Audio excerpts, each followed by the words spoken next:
नहमदुहु व नुसल्ली अला रसूलिल करीम, अम्मा बाद। क़ाल अन्नबी सल्लल्लाहु अलैहि वसल्लम इज़ा दख़ल अहदुकुमुल मस्जिद फ़लयक़ुल अल्लाहुम्मा अफ़्तह ली अब्वाब रहमतिक व इज़ा ख़रज फ़लयक़ुल अल्लाहुम्मा इन्नी अस्अलुका मिन फ़ज़लिक। क़ाल अन्नबी सल्लल्लाहु अलैहि वसल्लम इज़ा दख़ल अहदुकुमुल मस्जिद फ़लयरका रकअतैन क़ब्ल अन यजलिस। क़ाल अन्नबी सल्लल्लाहु अलैहि वसल्लम लअनल्लाहुल यहूद वन नसारा इत्तख़ज़ू क़ुबूर अंबियाइहिम मस्जिदा। क़ाल अन्नबी सल्लल्लाहु अलैहि वसल्लम मिन अशरातिस साअति अन यतबाहा अन्नास फिल मसाजिद। क़ाल अन्नबी सल्लल्लाहु अलैहि वसल्लम बश्शिरिल मशाईन फ़िज़्ज़ुल्म इलल मसाजिद बिन्नूरित ताम यौमल क़ियामह। क़ाल अन्नबी सल्लल्लाहु अलैहि वसल्लम इज़ा रअयतुमुर रजुल यतआहदुल मस्जिद फ़शहदू लहू बिल ईमान। क़ाल अन्नबी सल्लल्लाहु अलैहि वसल्लम मन ख़रज मिन बैतिही मुतहहरन इला सलातिन मक्तूबतिन फ़अज्रुहु कअज्रिल हाजिल मुहरिम। दुरूद शरीफ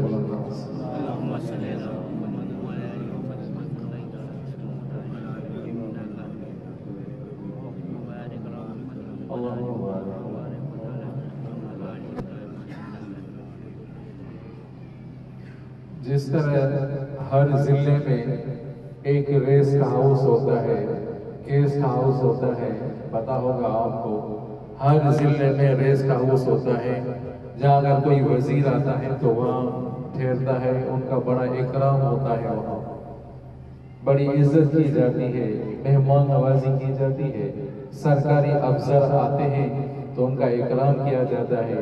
इसी तरह अजीजों, अल्लाह का घर गोया के रेस्ट हाउस है। कहते तो सुभान अल्लाह। जिस तरह उनका इकराम होता है इसी तरह इनका भी इकराम होता है, बड़ी मेहमान नवाजी की जाती है। इसी तरह जो अल्लाह के घर में आता है अल्लाह ताला उनको खाली नहीं लौटाते, अल्लाह ताला खाली नहीं लौटाते। अल्लाह के घर में जो आ रहे हैं समझो कि अल्लाह के यहाँ कबूलियत हो चुकी है, अल्लाह के यहाँ आना कबूल हो चुका है। अगर अल्लाह के यहाँ कबूल न होता तो आने की तौफीक ही न मिलती। कह दो, आने की तौफीक ही न मिलती। आप अलैहिस्सलाम ने फरमाया जो मस्जिद में आना जाना करे गवाही दे दो वो मोमिन है। हदीस आ रही है, समझे? गुलाम था, एक नौकर था, खादिम था। मौला को कहा, अपने सरदार को कहा कि मैं मस्जिद जा रहा हूँ नमाज पढ़ने के लिए। मस्जिद सामने आया, मस्जिद नमाज पढ़ने के लिए। तो मस्जिद में मोमिन को सुकून मिलता है। तो मोमिन को भाई अपने काम को आगे पीछे कर लो, चौदह सुभान अल्लाह कहो, करेंगे इंशाअल्लाह। थोड़ा आगे पीछे कर लो यार। मस्जिद में दर्स हो रहा है, अल्लाह उसके रसूल की बात हो रही है, बयान हो रहा है, थोड़ा अपने काम को पीछे कर दो। जो मस्जिद में बैठना है, अल मोमिनु फिल मस्जिद कसम फिल बाब, मस्जिद में जो बैठ रहा है, मस्जिद में जो आ रहा है, समझा मोमिन को मस्जिद में सुकून मिलता है। गोया कि वो मोमिन है, ईमान वाला बैठा हुआ है, सुकून के साथ बात सुन रहा है, मोमिन है। तो वो और भागे दौड़े मुनाफिक की अलामत है। जब कि भागो भागो, निकलो मस्जिद से, निकलो, मुनाफिक की अलामत है। थोड़े अपने काम को पीछे कर, बाद में कर लो, गैर पैरी अल्लाह रसूल की बात सुनता हूं, समझे नहीं?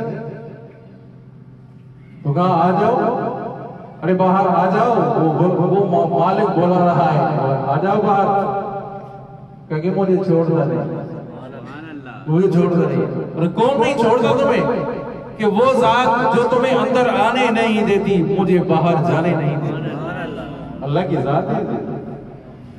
अल्लाह राजी है उनके ऊपर जो अल्लाह के घर में बुला रहे हैं। अल्लाह उनको बुला रहे हैं, अपने घर में बुला रहे हैं।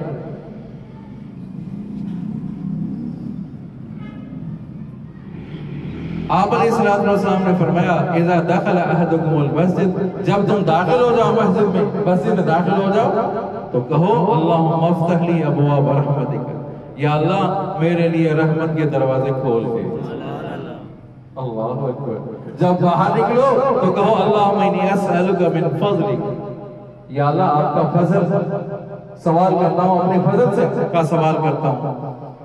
या अल्लाह मैं तुझसे तेरा फजल चाहता हूँ, या अल्लाह रिज़्क़ हलाल चाहता हूँ। चलो सुभान अल्लाह, रिज़्क़ हलाल चाहता हूँ। ये हदीस जो आपने सुनी, तर्जुमा सुना, ये मुस्लिम शरीफ की हदीस है। दूसरी हदीस आप सल्लल्लाहु अलैहि वसल्लम ने फरमाया जब तुम दाखिल हो जाओ मस्जिद में, इज़ा दखल अहदुकुमुल मस्जिद फलयरका रकातैन, जब तुम मस्जिद में आ जाओ अगर टाइम है वक्त है तो 2 रकात पढ़ लो, 2 रकात पढ़ लो। अगर वक्त नहीं है तो बैठ जाओ, अदब एहतराम के साथ बैठो। गोया कि आप अदब एहतराम के साथ बैठेंगे, गोया कि आप नमाज में शरीक हैं, गोया कि आप मस्जिद में नमाज पढ़ रहे हैं। आप हाँ अदब से बैठे हुए हैं, समझा नहीं, जिक्र अज़कार में बैठे हुए हैं, गोया कि आप नमाज में शरीक हैं। अगर मौका है, अगर टाइम है तो 2 रकात पढ़ो, अगर नहीं है तो अदब एहतराम के साथ बैठ जाओ। ये हदीस मुबारका बुखारी शरीफ की हदीस है। आप अलैहिस्सलाम ने फरमाया लानल्लाहुल यहूद वन नसारा इत्तखज़ू क़ुबूर अंबियाइहिम मस्जिदा। फरमाया आप सल्लल्लाहु अलैहि वसल्लम, ईसाइयों और यहूदियों पर खुदा की लानत हो कि उन्होंने अंबिया की कब्रों को सजदा गाह बना दिया, सजदे की जगह बना दिया। आप सल्लल्लाहु अलैहि वसल्लम ने फरमाया अशरात सात यतबाहन नास बिल मसाजिद। ये हदीस जो आपने सुनी, ये हदीस समझे नहीं, बुखारी शरीफ की हदीस है। ये हदीस जो अभी मैं पढ़ रहा हूँ, ये हदीस नसाई शरीफ की हदीस है। आप सल्लल्लाहु अलैहि वसल्लम फरमाया क़यामत की अलामतों में से एक ये भी अलामत है कि लोग मसाजिद के बारे में फख्र करेंगे। अगर मेरी मस्जिद बेहतरीन हो गया, मेरी मस्जिद बेहतरीन है, तो फख्र करेंगे, मस्जिदों के बारे में फख्र करेंगे, मुझे कोई अच्छी बात नहीं है।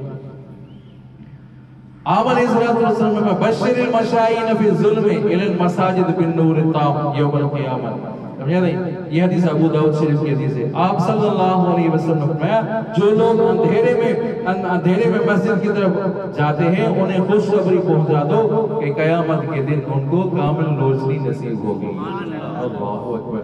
आप सल्लल्लाहु अलैहि वसल्लम देखा कि मस्जिद नबी में किसी ने रोशनी का इंतजाम किया, किसी सहाबी ने रोशनी का, वो बाहर गए थे, बाहर गए थे, फानूस होते थे, फानूस के तरीके से, या कोई और तरीका तो कोई चीज थी, ऐसी चीज थी जो रोशनी वाली चीज थी, रोशनी का इंतजाम किया।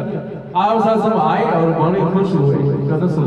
आप सल्लल्लाहु अलैहि वसल्लम ने फरमाया जिसने मस्जिद में रोशनी का इंतजाम किया है अल्लाह तबारक व तआला क़यामत के दिन का आखिरत वाला जान रोशन करेगा। ये अच्छी बात है। कोई साथी वो मस्जिद के लिए वो भाई मैं बल्ब ले आऊँ और बल्ब लगा दूँ, अच्छी बात है। आप अलैहिस्सलाम ने फरमाया मन खरज मिन बैतिही मुतहरन इला सलातिन मकतूबतिन फअजरुहु कअजरिल हाजिल मुहरिम। अल्लाहु अकबर।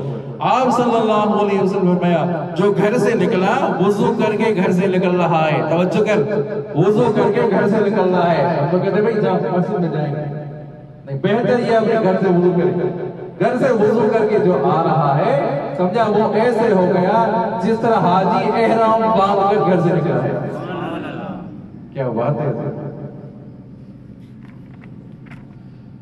समझा नहीं।